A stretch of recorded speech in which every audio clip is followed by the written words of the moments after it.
Hey everyone, it's relive time and I'm adding a person, so bear with me. Let's see. Oh, how did I do it? She's invited, so now we just have to wait for her to accept. She's viewing, hopefully. Say hello. If you're viewing, I'm waiting on my second presenter to join me. Hi Jessica, hi Abby. Thanks for jumping on here. Waiting for Dr. Borelli to join us. Hopefully we had a little bit of technical difficulties last night, so hopefully, Jennifer, I hope you can hear me. You can see me. We'll get started as soon as I get on here, guys. I've invited her. Let me see. Oh, here, I think maybe she's joining us. Let's see. Are you coming on? I'm approving you. Add you. We're adding her. Dun, dun, dun, dun, dun. Hi, Heather. Dun, dun, dun. It's connecting. There she is. Yay. Hey, that didn't take quite as long as it took last night. I know. Thank God for preparation. Oh, yes. So I'm hearing some echo. Are you? No. Okay. I'll deal with it. If you're not hearing it, then I'm probably it's probably normal because you've got me playing and you're also watching. Let me see. I turned off. I don't have Facebook on my laptop. It's only on the phone. Okay. We'll roll with it. Okay. And we actually are on a couple minutes early, so that's awesome. We'll just kind of sit here and chit chat until 9 o'clock. And did you have a good day? Oh, just as busy as usual. Yes, yes. I'm glad to have gotten home early to be able to get ready and prepared. So I can be ready for you. Yeah, Abby, I think there is going to be a bit of an echo. I'm not really sure why. I don't remember it being a problem last week, so. It's technology. Did you freeze? I think she froze. Okay. There, you're back. All right. Hey, Patrick's on. Hey, Patrick. Hi, Aunt Gert. Hi, Holly. I don't know where everyone is joining us from, but it's really cold here in West Lafayette, Indiana. And our special guest is in like the Chicago area, so I'm sure she's freezing also. Oh, for sure. It's coming way too early. Freezing.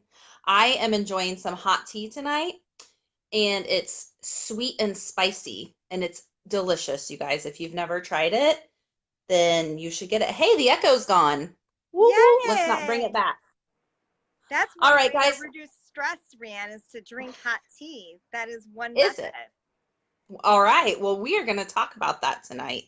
This one's sweet and spicy, which I think is perfect for my life because my personality is sweet and spicy. So whatever. All right. I've got 9 o'clock on the dot. So we're going to get started. And welcome to Relive, where we talk about all the things. And tonight we have with us a special guest, Dr. Jennifer Borelli. And she's going to walk through some stress relieving techniques tonight. Actually, we're going to talk about de-stressing before the stress. Can you guys believe that we are in the midst of holiday season? Like snow here on Halloween, and it's just kind of gotten worse. And Thanksgiving is right around the corner. And then, right after that, it's like Easter, right? And no, I didn't miss my words. Like, it just feels like that's how fast time goes. So With all of that comes food and fun and friends and decorations and shopping and snow and stress and lots of stress. So, Dr. Jennifer Borelli is going to talk to us about this time of year. So, let me just give you her bio and then we'll get started, you guys. And because I don't want to miss anything, I'm just going to read it to you. Dr. Jennifer Borelli currently works as the program coordinator and nurse practitioner for diabetes and endocrinology at Northwestern Medicine, where she has spent the majority of her career for the past 20 years. Go you. She received her Bachelor's of Science in Nursing from St. Xavier, is it Xavier? University Xavier. in Chicago.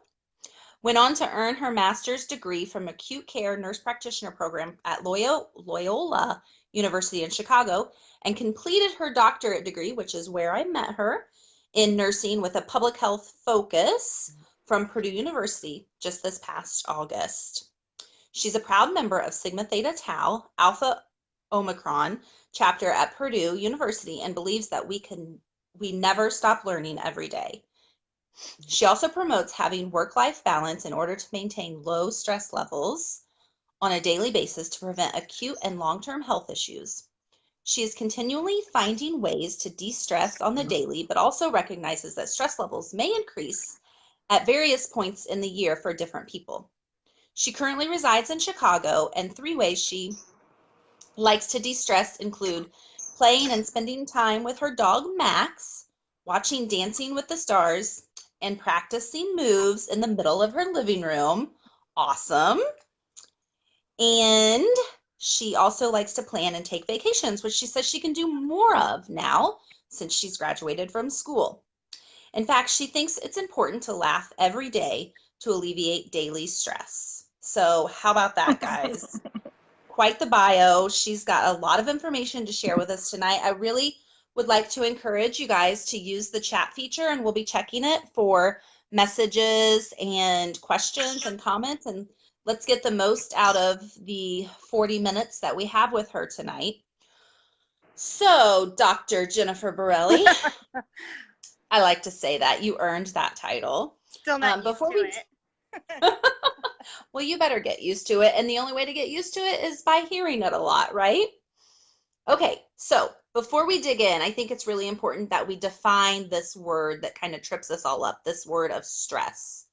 And it's probably something that I would probably venture to say that is elevated a little bit more during the last quarter of the year. So what exactly is stress and how does it affect our body? So before I get into that, though, I have to put a little disclaimer. Anything I talk about is my professional and personal opinion. Please consult your healthcare provider for anything medically related, concerns or thoughts you might have. And 2 things I want to say before I get started is you will notice I did prepare for this, so my eyes will be shifting so that I don't forget anything I talk about. So that's where my focus will be sometimes when I'm talking back and forth. And then also, I do believe in yearly or bi-yearly physical exams. Many people across the nation don't start them until an illness starts in their 40s or 50s. I encourage everybody starting at college age and in their early 20s to get yearly or bi-yearly exams. It helps to prevent a lot of things, including stress, that can lead to other illnesses that could be prevented years earlier, including going to the dentist to get dental exams, as well as perhaps getting eye exams if you need them as well. Awesome. So I'm going to give you guys the most recent Oxford definition of stress, and then sort of go into some other things related to stress and the definition of stress. So in the medical or biological context of stress is a physical, mental, or emotional factor that causes bodily or mental tension. Stresses can be external, environmental, psychological, social, or internal, such as illnesses or from a medical procedure, for example. So stress can come in many forms, shapes, and ways that people don't sometimes even think about. A lot of times people think it's just psychological, and that's not the case whatsoever. So you do have to kind of keep that in mind when you're thinking about different types of stressors. Wow. When you think about stress, so people don't really realize that there's like 3 phases of stress. There's acute stress, you know, what's happening now, perhaps in the holiday season, what we're going to be talking about. There can be acute episodic stress, stressors that repeat themselves at different times of your life or times of the year. But then if that happens often enough, that can lead to chronic stress that then can lead to other medical conditions over the long haul of your life. You would ask me, how does stress affect the body? So it can affect the body many different ways. The hormones associated with stress can affect both your heart and your lungs. And these hormones, adrenaline and cortisol, for example, are there to help protect us. It's known as our fight or flight. For those in the medical profession or even lay, people will have heard that terminology where it actually helps us because some stresses are good for us. We have a tendency and this distributes more oxygen-rich blood to our organs. It can raise blood pressure.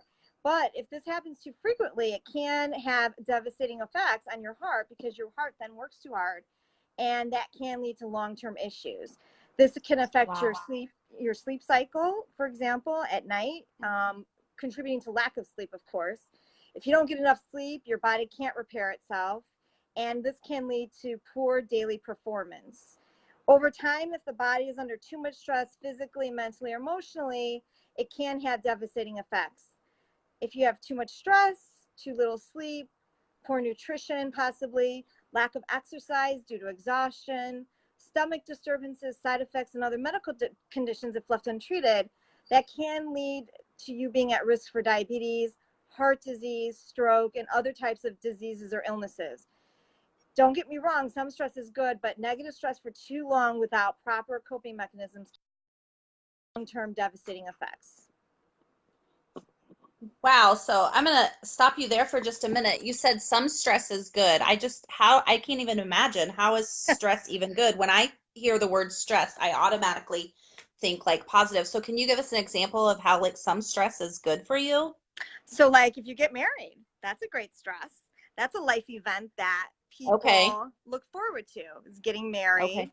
getting a new job, getting a new home, Mm-hmm.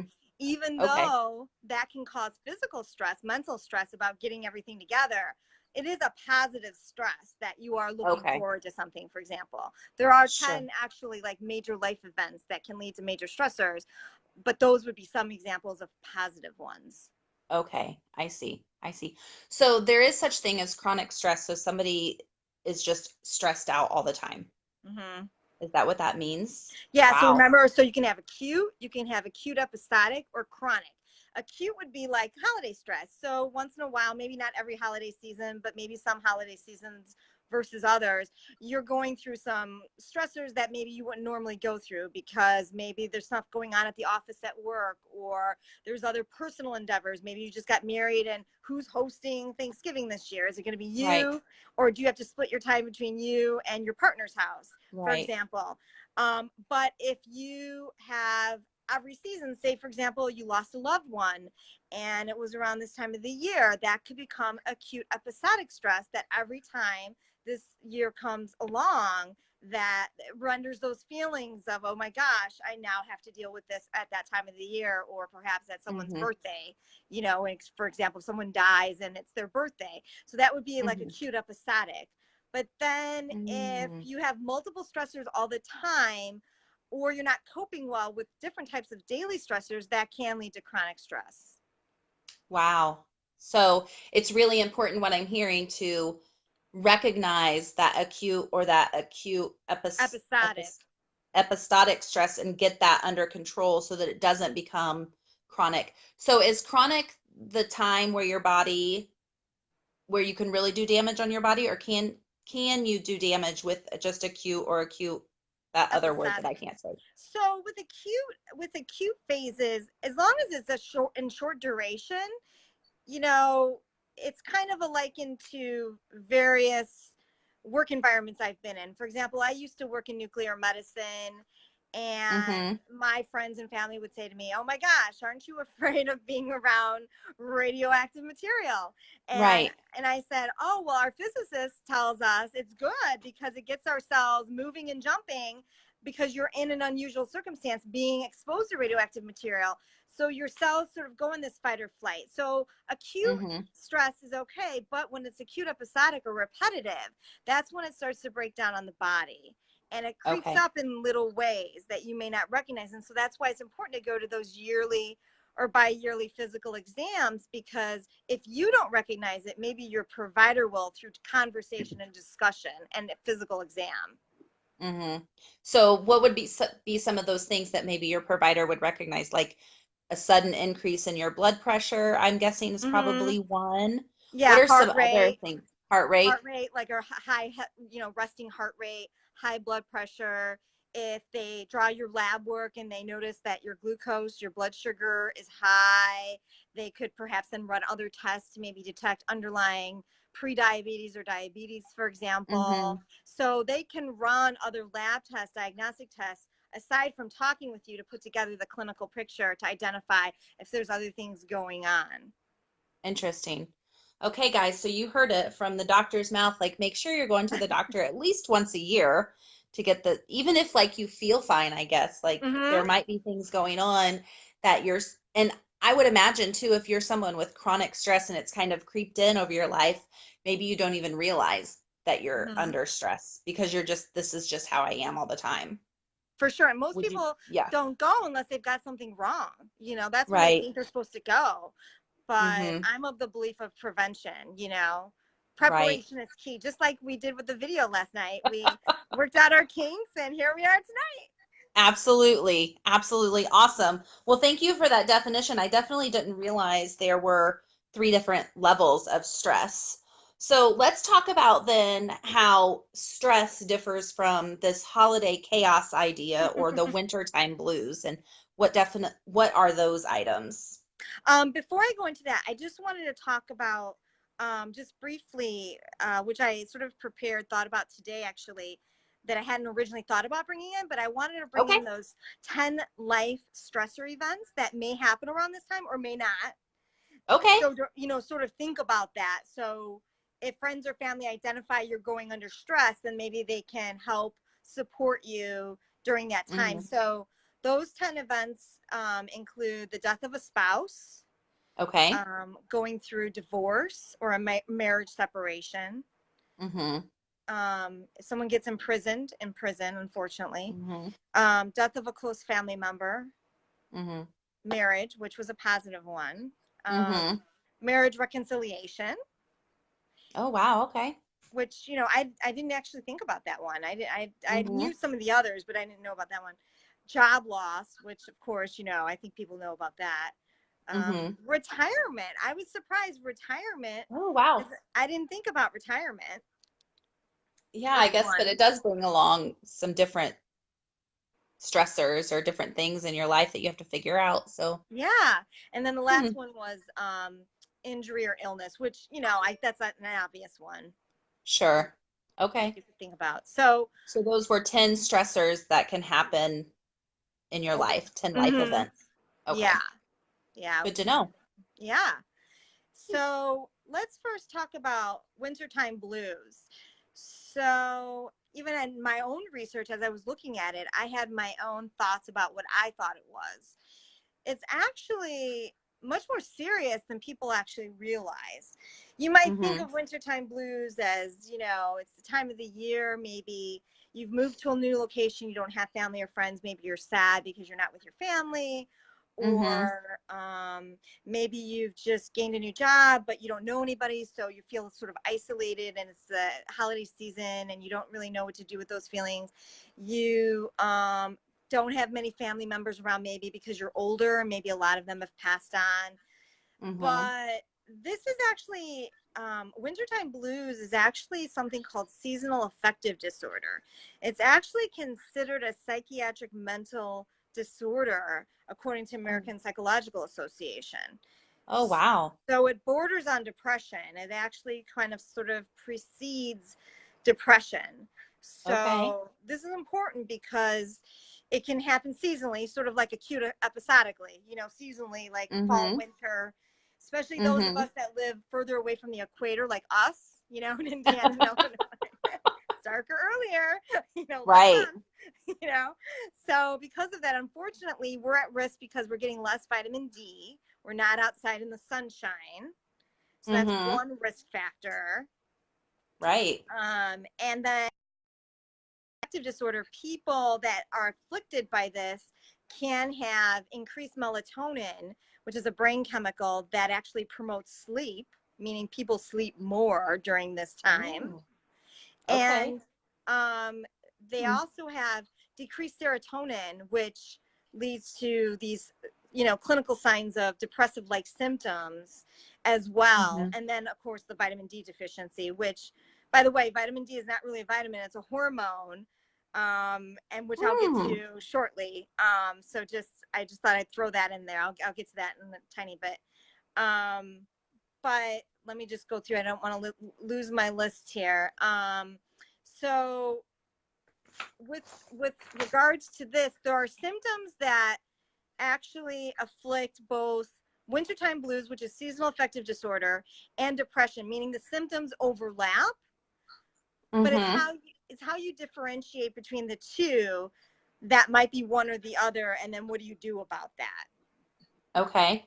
So I'm going to tell you the symptoms that I think people will somewhat be familiar with Okay. for depression, but actually wintertime blues or seasonal affective disorder also falls under this category, and then I'll differentiate by the timeline. So both disorders can share sadness, of course, a gloomy Sure. outlook on life, feelings of hopelessness, unworthiness. You can feel irritable. You can have a loss of pleasure or interest in the activities that you normally like to do every day. You can have Mm-hmm. low energy, or sleeping can either be difficulty sleeping or sleeping too much. So it could be one or the Oh, other. okay. Doesn't mean you have to have one or the other. It could be either one. Hmm. Um, and as far as your appetite, you could actually eat too much and have carbohydrate cravings, or you might have a loss of appetite. So it could be either one. Okay.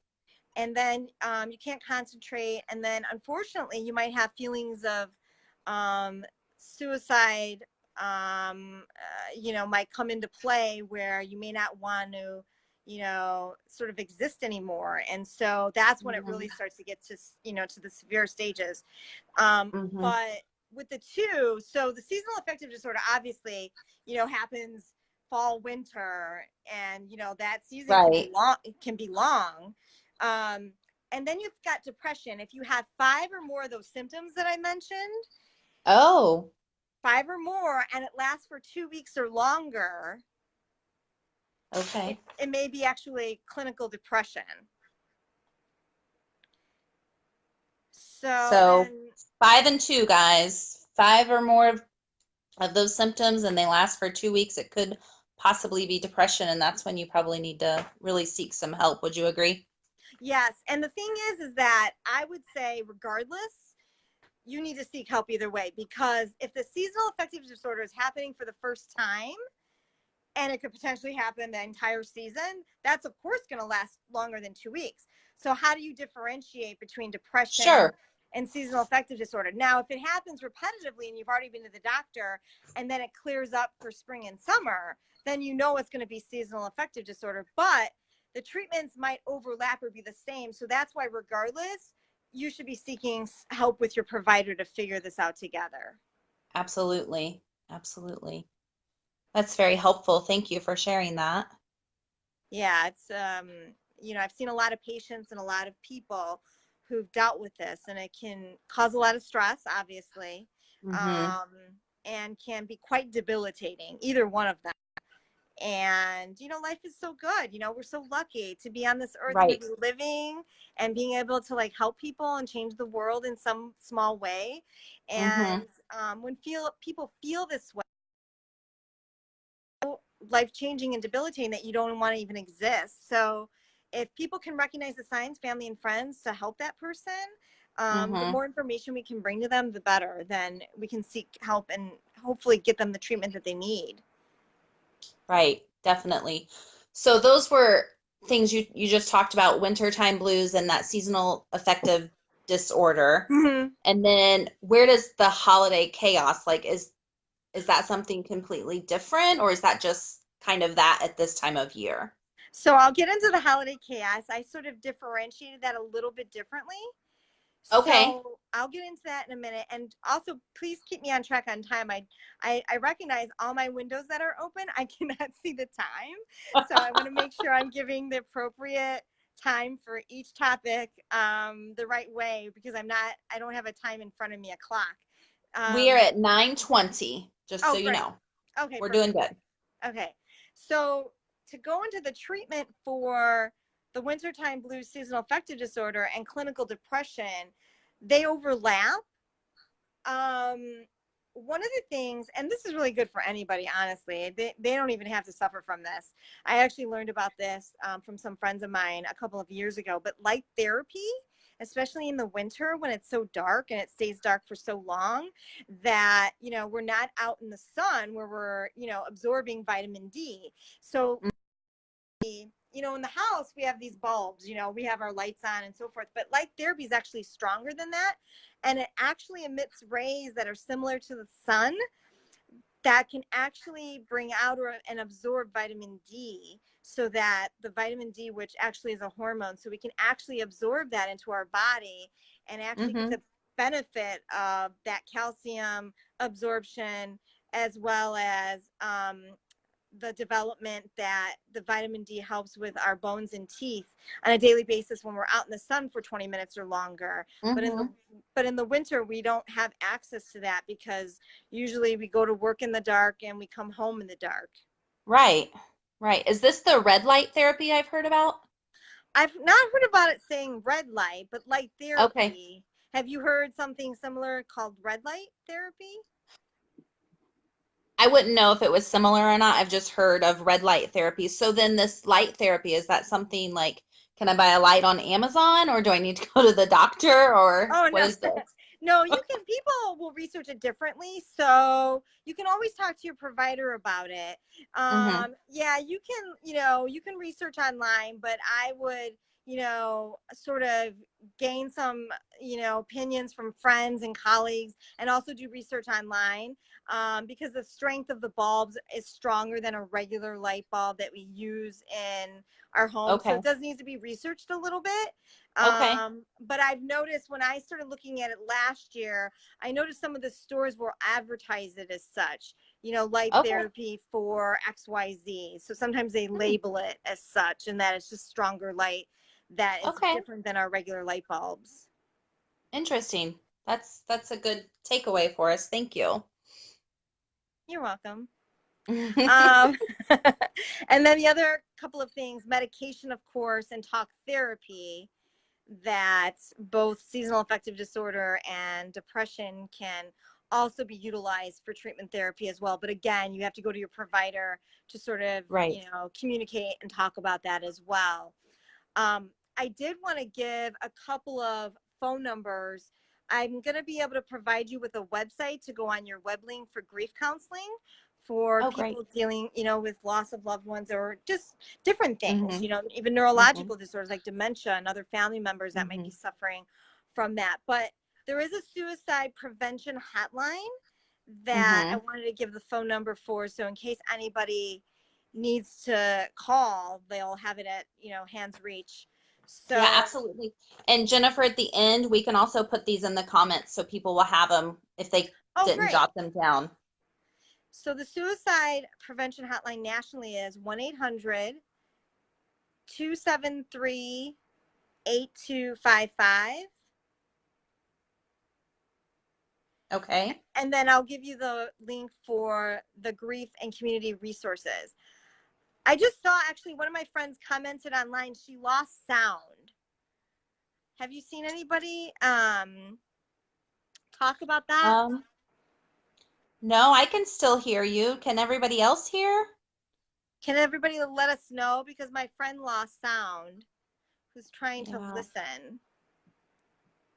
Can you give us a thumbs up if you can hear us, guys, please? Oh, let's I see. think Jimmy still has sound. Yeah, So, maybe. and Lainey, I hope I That's pronounced my that friend. right. Yeah. Yeah, that's my Okay. friend Lainey. Hey, shout out to Lainey. Awesome. So yeah, Kim, if you want to try going, saying it like she's going to hear me, right? But um, Can go back Jimmy had said out. to go out and come back in, Back maybe. out and come back Yeah, in. I'm getting a lot of thumbs up, so I think people are hearing us. So, what is that link then? It's called www.griefincommon.com, and then I will give you the link at the end for the formal comments, so people can see that. Nice, Patrick. Do you see Patrick's comment? Yeah. Awesome.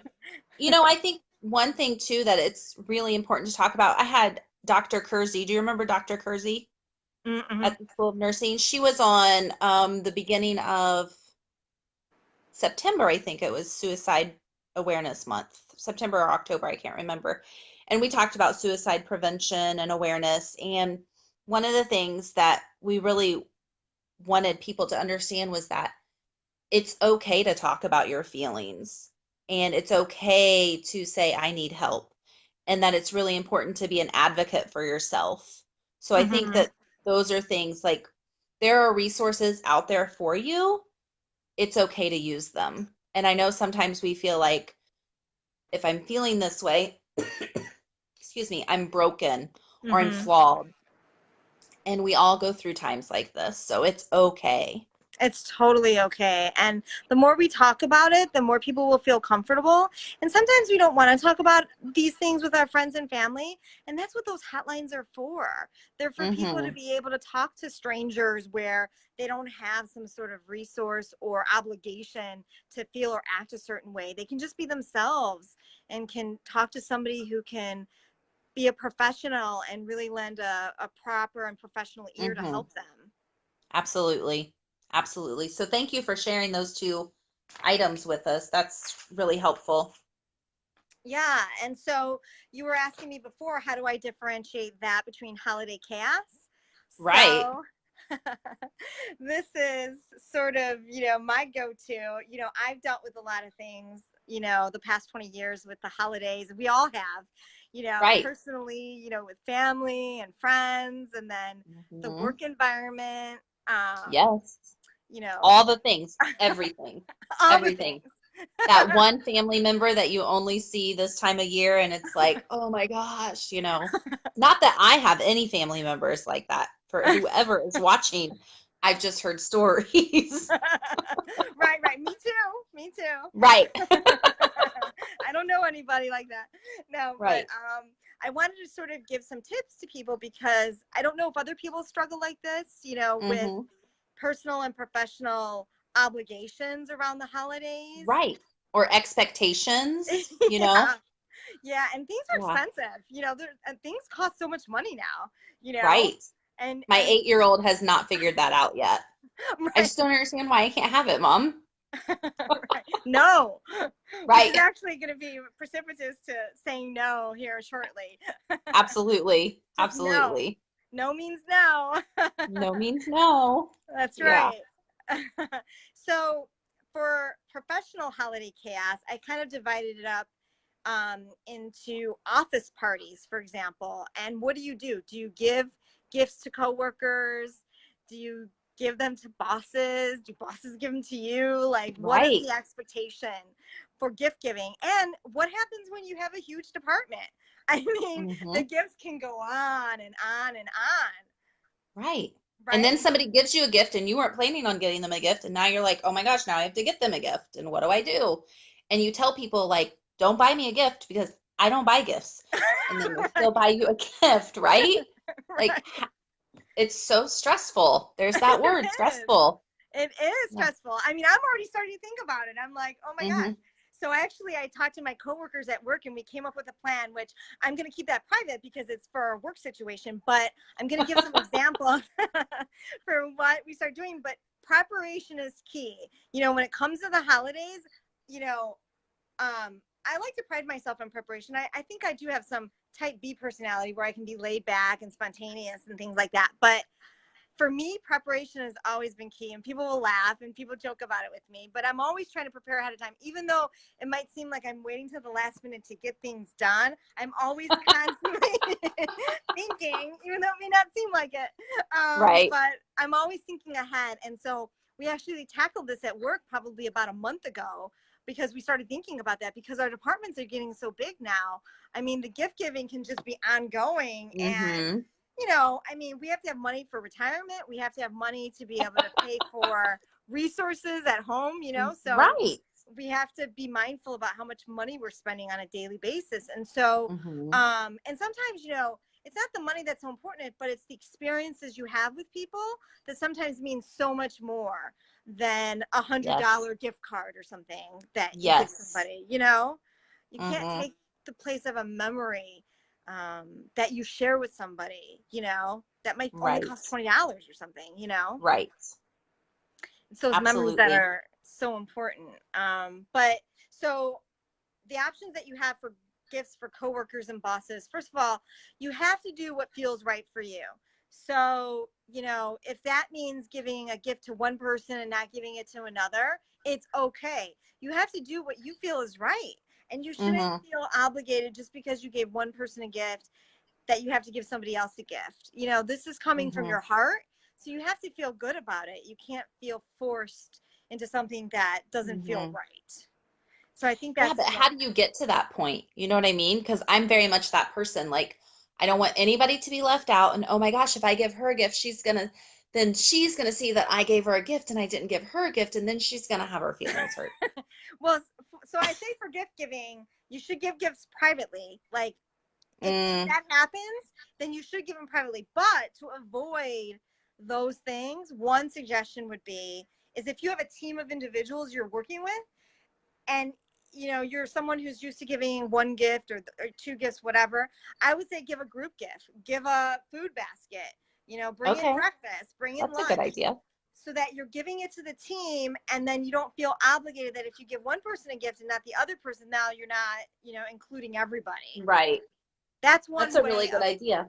of sort of getting around that, because Mm-hmm. then everybody's included. And again, it's an experience, you know, you're all sharing breakfast or lunch together or whatever it is, for Right. example. That's like That's a one really good option. idea. That's a really good idea. um and then the other thing that goes on at Christmas, you know, New Year's, Hanukkah, Kwanzaa, you know, Thanksgiving, all of these holidays, is all the candy and all the sweets that end up coming to the office that we all Mm-hmm. consume and wonder why we gain 5 to 10 pounds over the holiday season. Right. So, If it's only that. right, so this is something I've been plagued with, like for the last 20 years working in a hospital. People bring food, patients, you know, loved ones, family, friends. People are constant, co-workers, they're constantly bringing us food. Mm-hmm. And it's, you know, it's stressful, you know, because you see the food and you like the Right. food, but you're like, if I keep eating all this food, I'm going to gain so much weight, you know, Mm-hmm. and then you're going to feel bad, and then you're going to be more stressed out Right. about Right. it, you know? It's a vicious So cycle. it's a vicious cycle. So one of the things that I suggest doing, first of all, is staying hydrated. You've got to drink your water. If you're Mm-hmm. dehydrated, you're going to be hungry. And often if you're hungry, it's usually because you're dehydrated. You drink water first. Stay hydrated with Mm-hmm. a water bottle. Keep it with you. If you're hungry, drink water first. And then if you're still hungry, then eat food. That's Right. kind of, you know, one way to sort of avoid overeating on a daily basis, is one Mm-hmm. technique. Um, the other one is sometimes, depending on where your workspaces are, sometimes there might be a central location, like a kitchen, where the goodies can go out of sight, so that it's not Yes. in your work silo desk area, so Mm-hmm. that it's not in front of your face, so that you can consume it easier, faster, quicker. Right. Out of sight, out of mind, right? Right. So that's one opportunity to get it away. And then make sure you're packing your lunch. If you don't pack your lunch and you don't have your food, you're going to eat the sweets and you're going to eat all of the donuts and the sweets and the whole Right. package. You know, people bring cheese, you know, Mm-hmm. the big cheese and meat, all of that. I mean, people are Oh going to yeah. consume that if you don't pack your lunch, you Right. know. Right. So Absolutely. that's another method to sort of avoid Mm-hmm. this extra hunger that you feel when you see all of this food in front of you, Mm-hmm. you know, Mm-hmm. Right. you And know. then, I mean, let's not even get into, but because it's such a crazy, but the effect sugar has on our body, and Hmm. then how that can roll over into stress, and how it's all interconnected. Oh, it's Sugar, too much totally. sugar. Yeah. So, Yeah, which I mean, we haven't even dived into stress-related hyperglycemia, which is high blood sugar. So, if you're right. under stress, your hormones, your stress hormones can increase blood sugar. And if you already have an underlying problem with now you're consuming a large amount of carbohydrates on a Mm-hmm. continual basis, you're feeding the problem, the vicious circle that you don't even know you have. And then that's just Mm-hmm. fueling the fire. And then that's a whole other host of issues. Right. We'll have you back for season 2. Yeah, I didn't want to. I was dabbling in that area, and I was like, well, and I didn't want to digress because I was trying to do the more practical on site. But those things are very real, and people don't realize because Right. they're not aware of the information. So Right. they just fuel that, and then it just gets worse, and then all sorts of things start happening. Mm-hmm. So there was that, and then the last thing that I wanted to say about office parties, because then I'll go into personal chaos, holiday chaos, Right. is plan a vacation. Get away during the holiday season. Like get away from the chaos, get away. You Right. won't have to be there to see the food and the chaos. And Mm-hmm. just go away. Just, get away during the holidays. And Right. that's 50% of the, you're taking time for yourself, for vacation, which is good. Mm-hmm. And then you're away from the chaos if that's, really something you want to be away from. And that's great because it's a personal release for you from all of this that goes on. So that's something else that people forget about sometimes is planning a Mm-hmm. vacation around this time. Right. And it's a great time to plan a vacation. Even if Yeah, you're not going anywhere, you're not going to work. right. You're avoiding all of that. Right.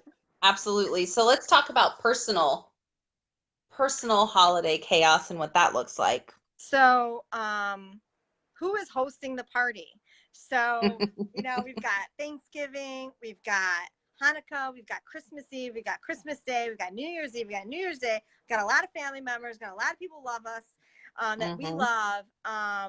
I think Thanksgiving is probably one of the hardest holidays because, especially whether you're married or you're not married and you have family and friends, people want you to come to their parties. You could be going to 2, 3, or 4 parties in one turkey day. How is that relaxing? Like to drive from like one location to the other. I've done it. And it's Right. so stressful. I can't even tell Mm-hmm. you like how stressful it is because especially if you're going to work the next day, like healthcare Mm-hmm. providers, we often work the Right. next day. So we've got tryptophan turkey in our system. We've now driven around like, 3 or 4 houses and we're exhausted. And then we have to go to Right. work the next day, right? Yeah. Oh. So, what do you do, in those circumstances? So I learned a long time ago, it's okay to rotate places. You don't have to go to every single party. You can say no, Mm-hmm. which I'll get to shortly, but you know, what is it about? It's about spending time with people. And if you don't get a chance to spend it all in one holiday, Thanksgiving, for example, you can rotate holidays. You don't have to constantly go to 3 and 4 places on one holiday, and Mm-hmm. it's not safe. I mean, if you're exhausted and you're not getting proper sleep, you're putting yourself at risk for a car accident. And there's a Mm-hmm. lot of drunk drivers around these holiday times. You have to be really Mm-hmm. cautious. Right. And it's okay to stay home, but I don't think people Mm-hmm. realize that they can say no and that they can do that, Right. Well, I think it's because it's managing expectations, right? Hmm. Because if your family is expecting you to be there, and if you're like, you know what, this year we're not going to do it because we're choosing to just go to Aunt Betty's house for Thanksgiving. So we're not going to be here this time, but we'll see you at Christmas or whatever. And then Hmm. they are upset with you, and then you feel guilty because you're not there. And it's just learning how to work through that and manage that. Hmm. For sure. And one thing I wanted to exercise, it always seems like it's about everybody else, this is your holiday too. This is Right. how you want to spend your holiday. I mean, I Hmm. think we all get caught up in trying to please everybody else, Right. which part of it is we want to be there because we enjoy the company of those people, Right. for sure. But this is also your holiday and how you want to Hmm. spend it. And nobody should ever make you feel like you have to do something, Hmm. because then that's being selfish. If you love someone, you respect them. Right. And, it's a give and take. It's not all just give. Right. Yeah, I think that's a really good takeaway is that it's your holiday too. Like, do what you want to do. Hmm. So that's good. Yeah. Yeah, for sure. And one of the things that I wanted to address that we had talked a little bit about is, how do you say no? Right. How do you say no? Whether it's a holiday No. or any other time, right? Right.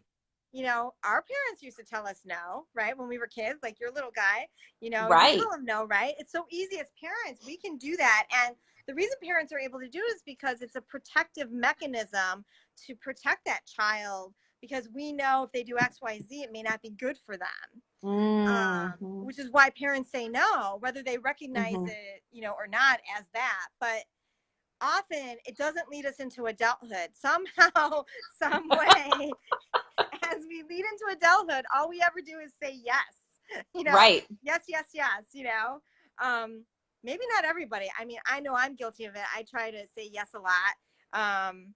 My mom and others have encouraged me it's okay to say no. Um, Hmm. and as I was thinking about this, I was sort of researching the topic of saying no and identifying ways and how you can say no. Some of the things that I came up with that I've done prior to the research of saying no is you always want to start out with a positive affirmation, like, thank you for, Hmm. thinking of me, or I would really love to, but, you know, Right. you, you want to start out with some sort of positive affirmation regardless, Hmm. because it was thoughtful of the person to think of you. And so, and you want to acknowledge that. But, one way to sort of negate that is, maybe please next time, I will rotate the holiday, or I will think of XYZ, so that you're able to sort of mitigate that negative with starting with the positive affirmation and then negating Right. it with why I can't do XYZ. Most people will be okay with it. Like, Hmm. but I don't think people realize that because they don't ever say no, so they don't know what the other person is going to say, Right. you know? Right. And I think we get so worked up about it, like hurting their feelings or, how are they going to react or, how can I make this work so that I can say yes? So we never say no because we don't Mhm. want to hurt their feelings. But Mhm. it's okay. Like, and usually they're going to understand, especially if you give them, like, not necessarily, I don't feel like you have to justify your no. But if you're Right. just like, thank you for thinking of me, but I'm going to have to pass this time. Mhm. Mhm. Look forward to it maybe next year. And people said So, no to me, and I didn't think twice about it, but I don't think people mhm. realize that as they're sort of going through it, especially if they say Mhm. yes a lot. Right. I researched, I found a TED talk Mhm. by a gentleman named Kenny Wynn that talked about the art of saying no. Okay. And I thought it was really interesting how he analogized yes and no, um, Mhm. sort of to the yesteryears of fighting with swords and shields, back in the day. And Right. he likened the sword to yes and the shield to being no. So the sword is yes, the shield is no. And the shield is to protect you from overextending yourself so that you can say yes to the right events, situations, and experiences that Yes. will be good for you or beneficial for you. Right. So similar to when our parents used to tell us no, or parents or friends of ours who are saying no now to their children. Again, it's a subconscious way of protecting your child, Right. and then extending that into adulthood is something that often we don't do. So if people can kind of think about it like that, maybe Mhm. then they can see they're actually helping themselves. They're actually even though they think by saying no that somehow they're missing out on something, it might Mm-hmm. actually open another door that's more beneficial when they say yes, you Right. know? Right. Right. I think there's a Christian author out there that wrote a book called My Best Yes or The Best Yes or something. Oh, And it was, really? hadn't read it, and I think it was Lisa Turkhurst. If anybody knows, you can put that in the comments. I think that was the title, My Best Yes, and it was just talking about how you have to say no so that you can prepare yourself to say yes to like the best opportunity that works for you. Oh, that's so awesome. Yeah. I I like haven't read that. it, so if anybody can share with us if, I'm on the right track at all about that. So, Yeah, if anybody's out there, what was her name again? Lisa Turkish? Did you say Turkish? Lisa Turkhurst. Turkhurst. That's Yeah, cool. I'll look it up and put it in the comments later. Yeah, I'm I pretty think sure that's really that's who it is. important because, we can analogize this for work opportunities and other things, not just personal, but, Mm-hmm. at work, often we say yes to so many things. It's okay Right. to say no, you know? Absolutely. I did that. Absolutely. I did that recently with something, and I really felt empowered. And I think that people, they say yes often because they're insecure with saying no. And I think confidence Mm-hmm. in you as an individual is so empowering that people lose sight of that, I think. Mm-hmm. Yeah, I think that's really a good point that we just are not confident. That's really powerful. That's Mm-hmm. really powerful. So time check, it's 9:47 and we've gone through I think most of the questions. Was there anything else that you wanted to cover? I did. I have Okay. other stress reducing strategies that I have sort of numbered about 12 of them that I'm just going to say as statements. And then Okay. if Perfect. there's a comment or two that you wanted to mention something about them before I end with a poem, I always like to end with like an inspirational thought or poem or something that's positive Sure. in some way. So other stress reducing strategies besides the things we've talked about for wintertime blues, seasonal affective disorder, and or holiday chaos include a support network. We all need a support network, friends, family, Yes. coworkers. Do you have a best friend at work? Like, who's your friend? Right. We all need Right. people to help us. And I think that was the greatest lesson that I missed as a child that I learned in adulthood, that Mm-hmm. you've got to lean on people. It's okay. You cannot do everything yourself. And especially with stress, just to even talk to a friend is like the most helpful thing that sometimes you don't Mm-hmm. think can do the most world of good for you on a daily, weekly, or monthly basis. Mm-hmm. Number two is confidence, which we sort of just talked about. Mm-hmm. Uh, Number three is attitude and outlook, being positive. So I started thinking about doing a gratitude journal where I think about three things every day that I'm grateful for, and it really gives you pause to think about the little things every day that make you feel positive, that help to reduce stress, Mm-hmm. because you're choosing to take the negative out of your life and bring in the positive. Right. Right. I saw an article not too long ago that there's actually scientific backing to being grateful and how it can really open up, and it was talking about how it's connect your heart and your brain are connected, and how when you practice gratitude, I believe it was your heart talk to your brain instead of your brain talking to your heart, or I don't know. It was really above me, but it was interesting to hear the science that there's actually science behind that.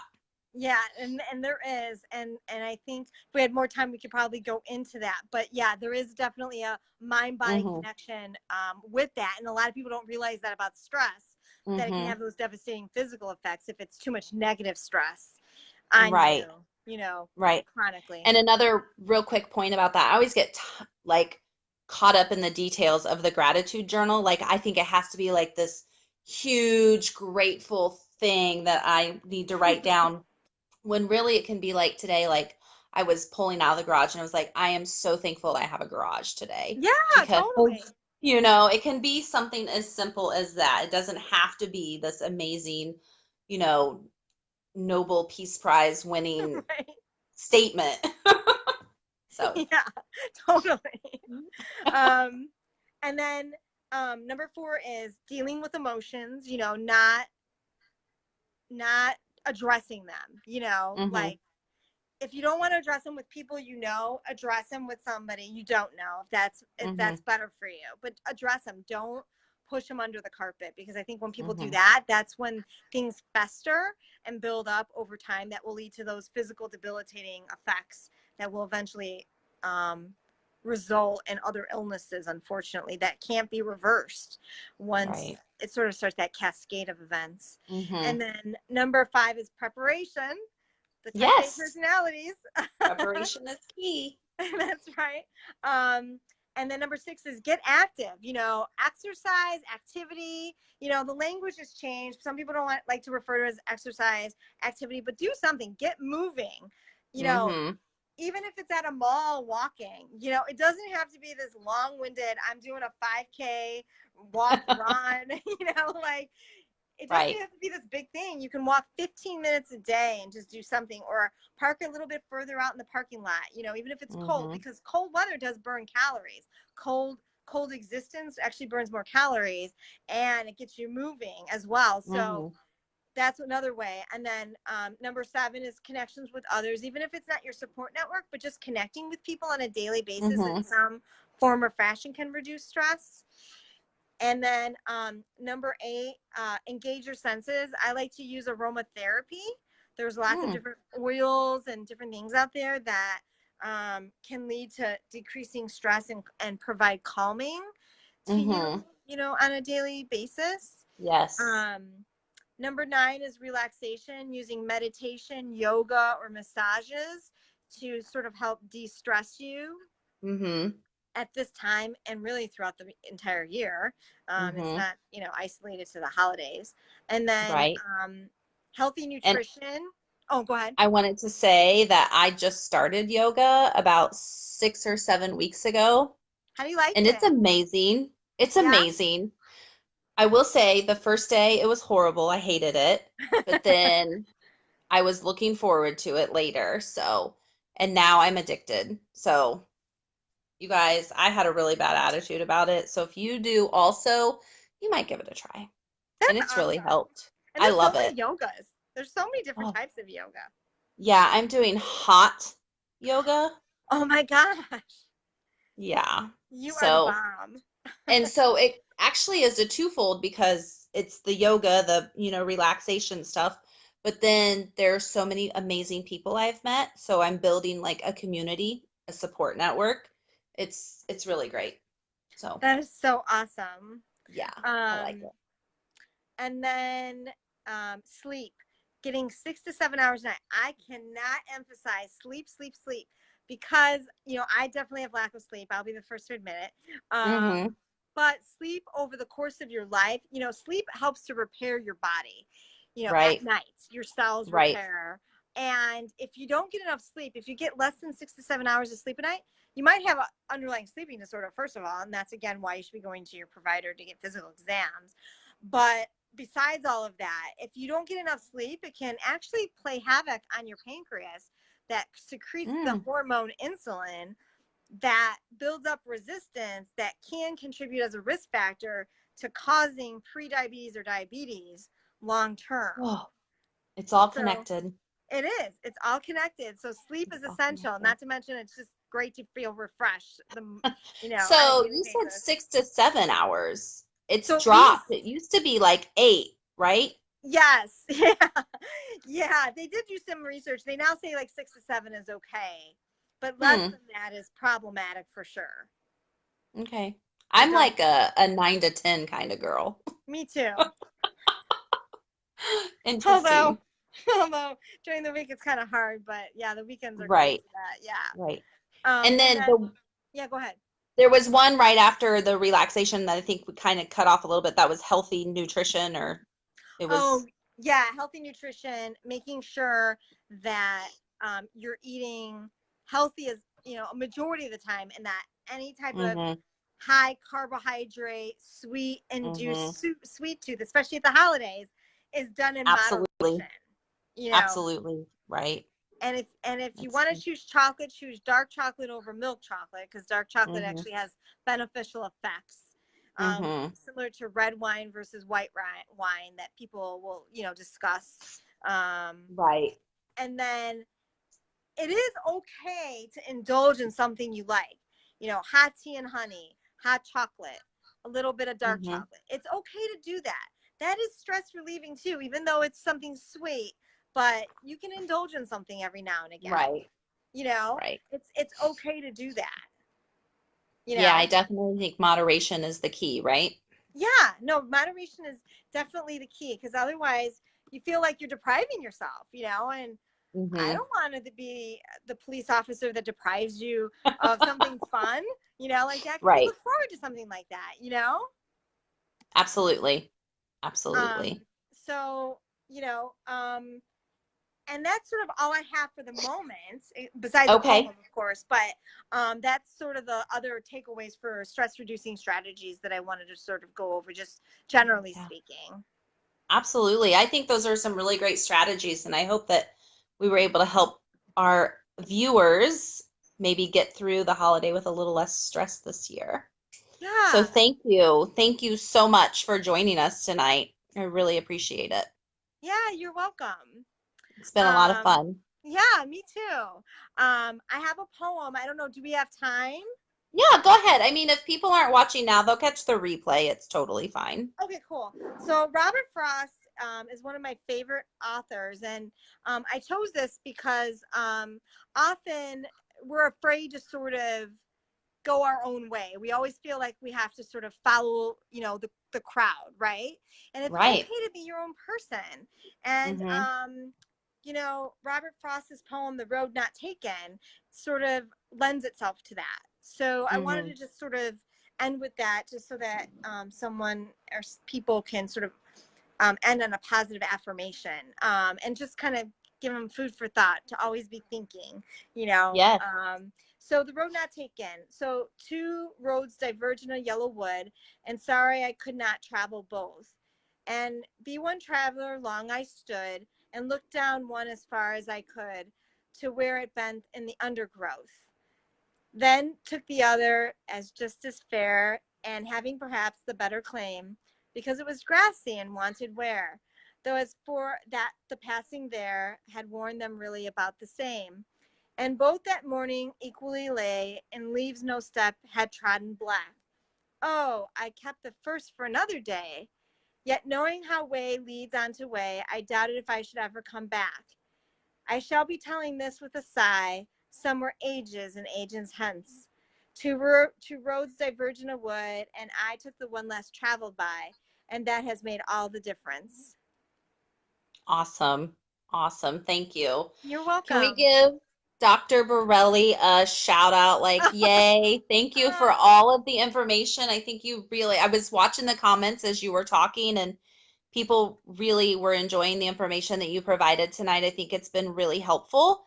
And hopefully, we will get through the holidays with a little less stress this year. And I'm excited to put some of the techniques to use. So, thank you so much.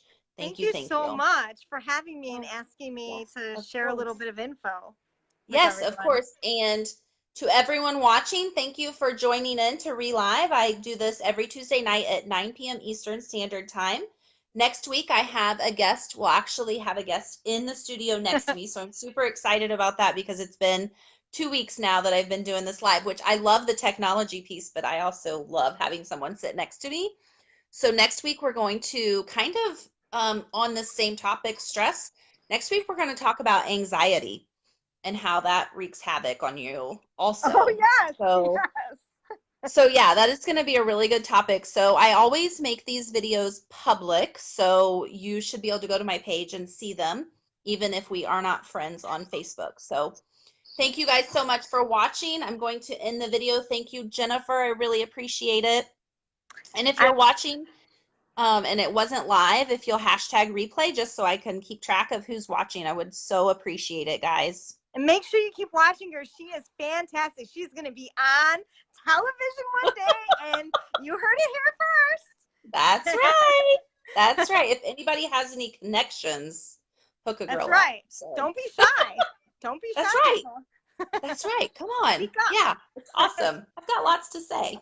All right, guys, I'm going to end the video. Speaking of relaxation and sleep, I've got to get to bed because I have yoga at 5:30 in the morning. up. And happy Oh, Thanksgiving to everybody early, by the way. And to you, yes, Suzanne. absolutely. We'll see you guys later. Good night. Okay, good night.